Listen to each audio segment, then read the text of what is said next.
Lucero penjaring terbadak, tanpa juga pemain import dari Singapura Haris Harun, dan sedikit sebanyak turut menggemparkan ketiadaan Safiq Rahim, kapten.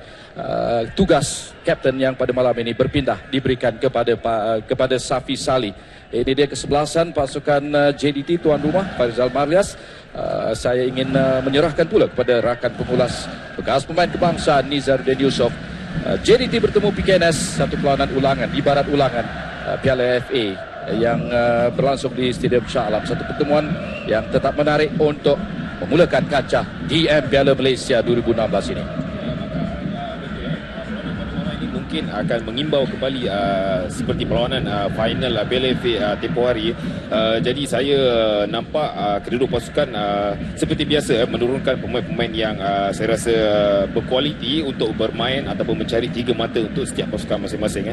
Dan saya nampak hari ini pasukan PKNS menurunkan barisan yang terkuat seperti pemain-pemain yang bermain di dalam final Piala FA tempoh hari. Dan saya berpendapat mungkin perlawanan pada malam ini akan berlangsung dengan rancak kerana pasukan JDT juga ingin mengekalkan rekod kebal mereka bermain di gelanggang mereka sendiri untuk dikekalkan.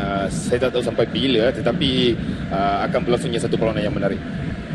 Pasukan JDT di bawah bimbingan Mario Gomez tidak pernah tewas dalam sebarang perlawanan, dalam sebarang pertandingan yang dilangsungkan di Stadium Tan Sri Dato' Haji Hassan Yunus, di Stadium Lakin pada malam ini. Sudah tentulah ingin melebarkan, ingin mengukuhkan cengkaman mereka untuk menguasai, untuk meningkatkan lagi reputasi sebagai pasukan terkuat dalam bola sepak Malaysia. Itu sesuatu yang memang diakui oleh jurulatih pasukan PKNS E.L. Barasen.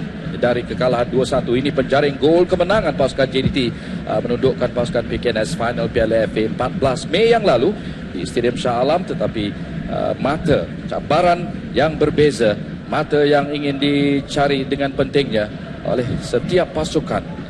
Perlawanan yang kami bawakan secara langsung kepada anda melalui rangkaian televisyen media Prima Berhad di TV9. Antara 6 perlawanan sebenarnya yang berlangsung pada malam ini, manakala 2 lagi perlawanan akan berlangsung pada malam esok. Tumpuan JDT menentang PKNS dalam perlawanan bagi kumpulan C ini. Jurulatih ataupun pengadil perlawanan Zulkifli Ahmad dibantu oleh Noji Anak Naking dan juga Abdul Harun Osman, manakala komisioner perlawanan Zarul Nizam Muhammad Saleh. Safi Salih lambat dan berjaya dibaca oleh pemain pertahanan pasukan PKNS sebentar tadi.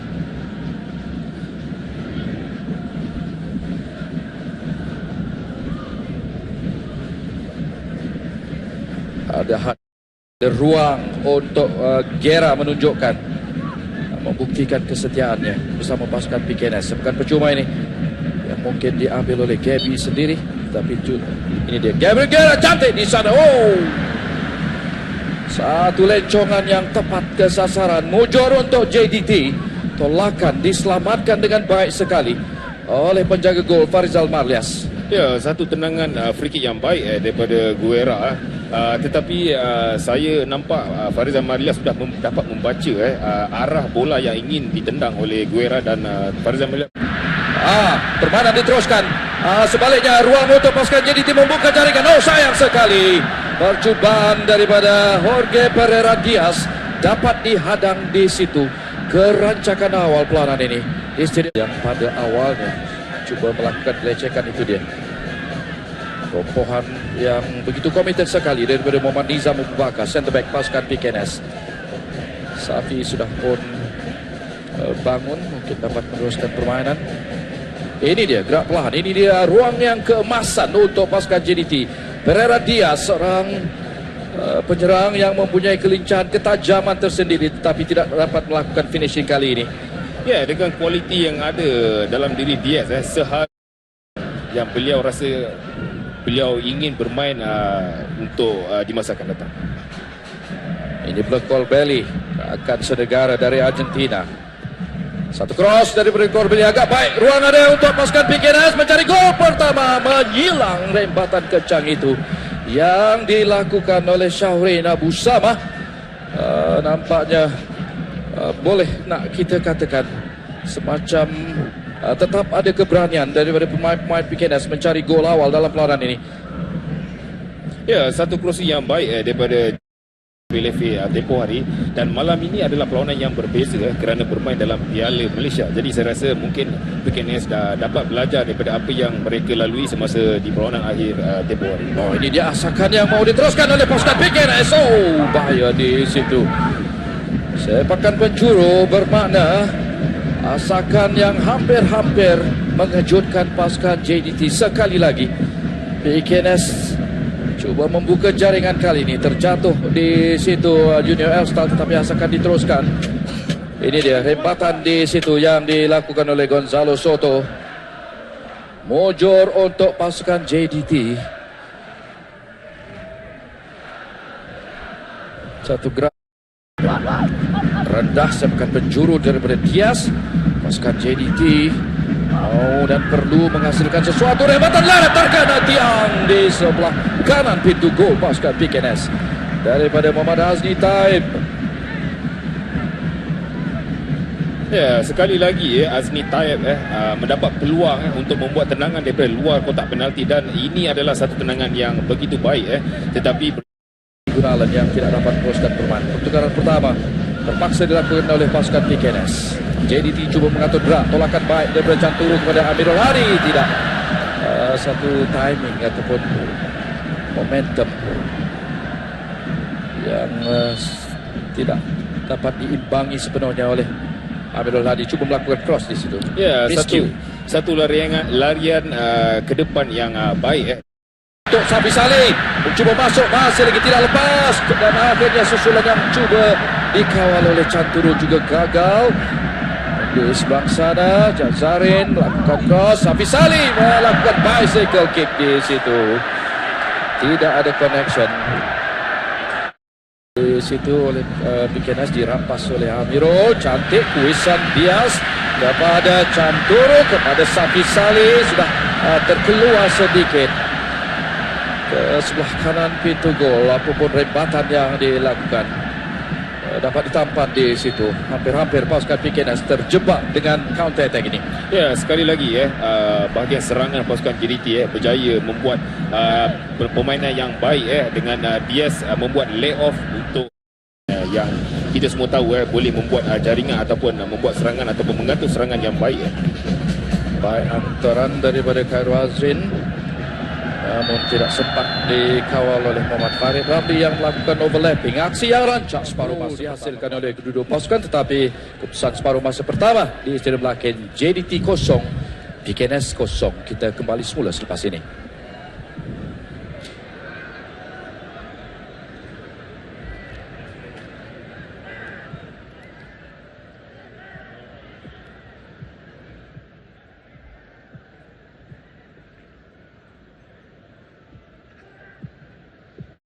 Percubaan, namun masih belum lagi dapat menyajikan kita sebarang gol dalam pelawanan pertama Piala Malaysia 2016 ini. Pelawanan kumpulan C di antara pasukan JDT tentang pasukan PKNS. Ibarat ulangan, sekali lagi kita katakan, ibarat ulangan final Piala FA pada bulan Mei yang lalu. Izzaruddin Yusof, bekas pemain kebangsaan. Apakah mungkin perubahan yang boleh kita jangkakan oleh pasukan tuan rumah? Amirul Hadi Zainal melakukan kepada Jorge Pereira Diaz. Tidak ada apa-apa, kata yang diputuskan oleh pengadil perlawanan. 24 PKNS Muhammad Nizam Abu Bakar. Kunalan pada ruang yang selesa ini untuk Gary Steven Robert. Tolakan kuisan menarik Safi Salim pada Amirul. Ruang yang sedikit terbuka di sebelah kiri. Azni Taib mengacah. Belum lagi Jorge Pereira Diaz masuk. Cuba melorongkan bola, menyilang. Pintu gol yang terbuka. Jadi pada malam ini ada dua kesempatan sebenarnya di babak pertama tadi, tidak dapat disempurnakan, tetapi asakan awal pasukan JDT bermula daripada lintangan Jorge Pereira Diaz. Cutback menarik daripada Canturu disudahkan kali ini dengan cukup yakin oleh Safi Salih untuk meletakkan pasukan JDT mendahului PKNS 1-0 sekarang ini. Gol pada minit ke-48. Gabi cuba bertindak balas untuk pasukan PKNS. Rempatan itu ada sedikit lencongan sebenarnya. Rempatan daripada penjaring terbanyak pasukan PKNS ini. Ya, satu permainan 1-2 yang baik dengan Syaurin Abu Sama dan Gabi membuat satu shooting yang saya rasa mampu untuk menjaringkan gol, tetapi sedikit tersasar ke bahagian kanan pintu gol pasukan JDT.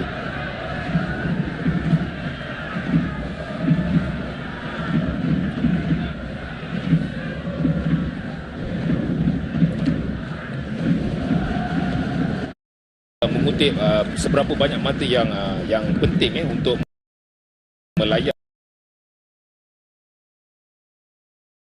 akan sesebuah pasukan bermain dalam Sukai nanti. Tolakan Azni kepada Diaz. Lintangan itu masih lagi dalam permainan. Cutback yang menarik daripada Canturu disudahkan oleh Safisal. Perjuangannya Kapten pasukan PKNS Syarul Azaturi sempat merampas. Cantik kuisan Gary. Jazarin kembali memintas. Tolak menolak berlaku. Tolakan whistle 2-3 kali berbunyi. Akhirnya dengan tegas dan jelas daripada pengatur pelanan Zulkifli Ahmad, bahu sepakat percuma diambil dengan lebih sahih lagi. Sepakat percuma kerana tackle kekasaran yang dilakukan oleh Jazarin Jamaluddin. Ya, nampaknya bahagian kiri pintu gol pasukan PKNS dengan ketiadaan P. Gunalan nampak akan bergandengan semula.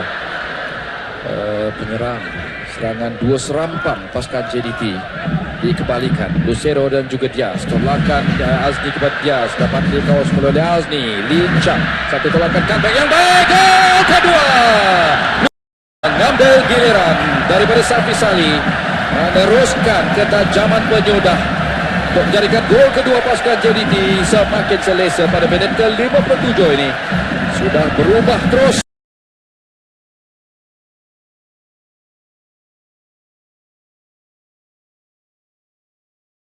kedudukan JDT 2, PKNS 0 ketika ini. Agak tertekan sudah pasti kedudukan pasukan PKNS Nizaruddin. Ya, memang tertekan kerana kita boleh nampak pergerakan Azmi Taib yang sungguh baik memberdayakan Azlan Torre dan membuat cutback yang cukup sempurna untuk Lucero menyudahkan satu hantaran yang baik daripada Azmi Taib dengan tapping yang tinggi dan mengelurukan Nur Haziq sebentar tadi. Ini peluang pertama dan rempatan ledakan ke bumbung pintu gol pasukan PKNS. Kelincahan awal menarik sekali daripada Azmi Taib, bekas pemain Pulau Pinang itu. Dan Lucero hanya baru beberapa sentuhan sebenarnya dia masuk menggantikan Safi Salih, tetapi finishing power yang ditunjukkan dengan begitu kemas sekali. Ya, satu pertukaran yang berbaloi daripada Coach Maru Gomez dengan memasukkan Lucero dan beliau telah menterjemahkan satu jaringan gerakan yang menampakkan kembali kelancaran sebenarnya jentera permainan pasukan JDT. Ya, kita boleh nampak di 10 ataupun 15 minit di 10 masa kedua ini pasukan JDT berjaya menguasai bahagian tengah dan juga dapat membuat hantaran-hantaran pendek dan juga pergerakan-pergerakan yang baik seperti apa yang dimainkan oleh pasukan JDT sebelum ini. Dan dua jaringan seperti tadi telah mengukuhkan yang agak meyakinkan. Hantaran baik Amirul Aziz Zainal kepada Azmi Taib berdepan dengan Syarul Azaturi.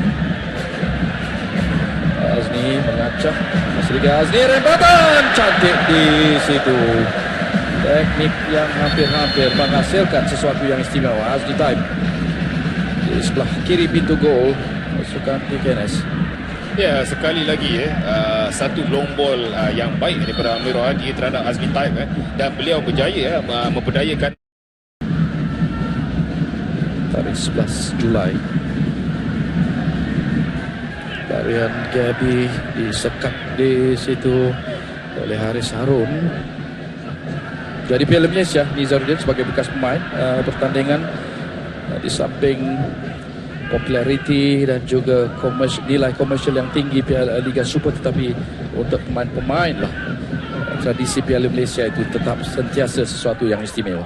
Ya, betul Bakar. Bagi saya Piala Malaysia ini adalah satu piala yang sungguh istimewa kerana saya rasa ini adalah pertandingan yang tertua di Asia Tenggara dan setiap pasukan yang bertanding dalam Piala Malaysia ini ingin mendakap piala yang berprestij itu. Ini pula kita menyaksikan gerak perlahan percubaan daripada pemain gantian agak baik percubaan itu sebenarnya.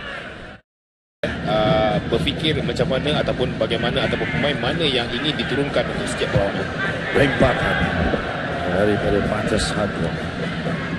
Dihimpit sebenarnya Marcus Hadwa. Terangan baik daripada Muhammad Nazrin Samsul Bari. Dihimpit oleh Jazahrin Jam.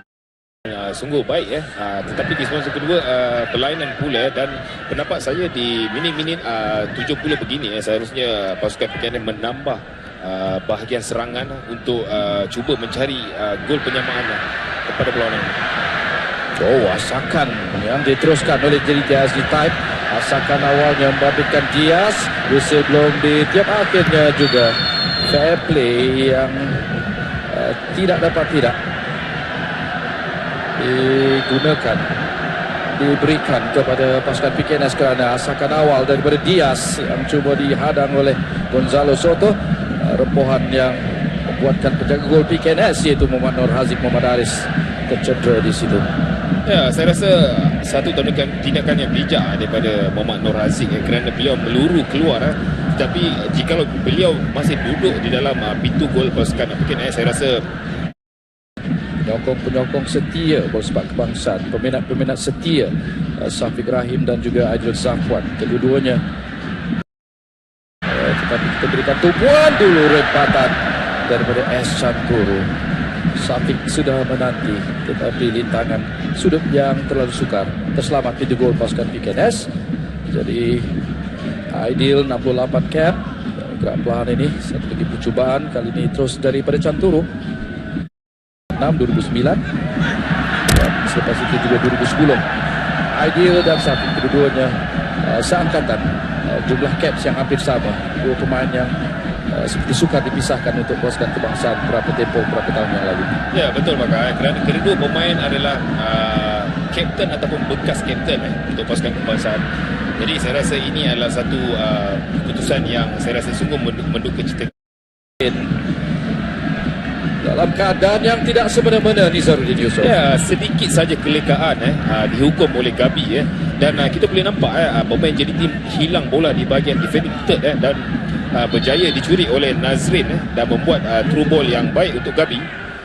Dan itu Gabi dia, sedikit kelekaan, sentuhan yang tidak kesampaian daripada Syafiq Rahim dan pemain setajam tindakan penyudah daripada Gabi Guerra menyudahkannya. Syafiq Rahim seperti teragak-agak di situ. Ya, satu kesilapan yang saya rasa mudah dilakukan oleh Syafiq Rahim dan dapat kepada Nazrin dan membuat satu through ball yang baik kepada Gabi, dan Gabi tidak melepaskan ataupun mensia-siakan peluang yang beliau terima dan menjadikan gol pertama untuk pasukan PKNS pada malam ini. Memang jarang sekali Syafiq Rahim melakukan kesilapan ataupun kelekaan yang sebegitu, apatah lagi padah. Ada serangan-serangan yang lebih baik untuk pasukan PKNS ataupun pasukan JDT. Seperti kembali semula mendapat suntikan urgensi, kesegeraan yang ditampilkan seterusnya oleh pemain-pemain PKNS. Syahrul Azature, kapten pasukan mereka, kepada Nazrin Samsul Bari. Tolakan yang agak baik, ada ruang ini mungkin mau digunakan. Tampanan di sana bagaimana? Ada kibaran yang diberikan oleh pembantu pengadil di sebelah sini, hantaran lintang. Sepakan penjuru diberikan, bagaimana? Pengadil perlawanan yaitu Zulkifli Ahmad. Apakah isyarat daripada penolong pengadil telah tetap mau diputuskan memberikan sepakan penalti? Kita lihat gerak pelan ini, keputusan yang belum lagi diteruskan. Saya rasa sepakan penalti, tamparan yang sedang didepani oleh pasukan JDT selesa dengan 2 gol, merapatkan jurang di situ Gabi Guerra, dan ini keemasan untuk pasukan PKNS dengan sepakan penalti pada minit ke-89 ini, Nizaruddin. Ya, ini adalah peluang keemasan untuk pasukan PKNS kerana siapa sangka dua ataupun gol pertama yang dijadikan oleh Gabi seperti tadi hampir dekat masa yang diterima oleh PKNS untuk mendapatkan sepakan penalti. Tetapi bagi saya ini adalah satu keputusan yang betul dan bijak kerana bola crossing itu tadi terkena tangan Amirul Hadi. Corbelli perlu tenang, peluang kesempatan ini perlu digunakan sepenuhnya. Rebatan kencang 2-2 di Stadium Lakin. Kebangkitan lewat daripada pasukan PKNS. tidak mahu kekalahan dalam Piala FA. Di Stadium Shah Alam berulang kebangkitan dengan 2 gol berturut-turut. Apakah yang sedang dialami oleh pemain-pemain JDT? Apakah yang boleh dilakukan oleh Mario Gomez kerana gol penyamaan sepakan penalti setelah bola terkena tangan pemain tuan rumah, memberikan kesempatan yang digunakan sepenuhnya oleh Juan Corbelli. 2-2 di Stadium Larkin ketika ini. Ya, sungguh mengecewakan kerana pasukan JDT di separuh masa kedua nampak sudah dapat menguasai perlawanan dengan 2 jaringan, tetapi siapa sangka pasukan PKNS berjaya ataupun mampu menjadikan 2 gol dengan begitu pantas dan ini terbukti pasukan PKNS juga mampu bermain dengan baik ataupun menyusun ataupun mencari gol di hujung-hujung permainan dengan sungguh baik. Gol yang merapatkan tempat sendiri pada 20 Ogos nanti. Kita lihat ini satu lagi peluang, tidak sempat mengawal sebenarnya, apapun tetap mencemaskan barisan pertahanan di depan pintu gol pasukan JDT yang dibolosi oleh 2 gol dalam tempoh 5 minit.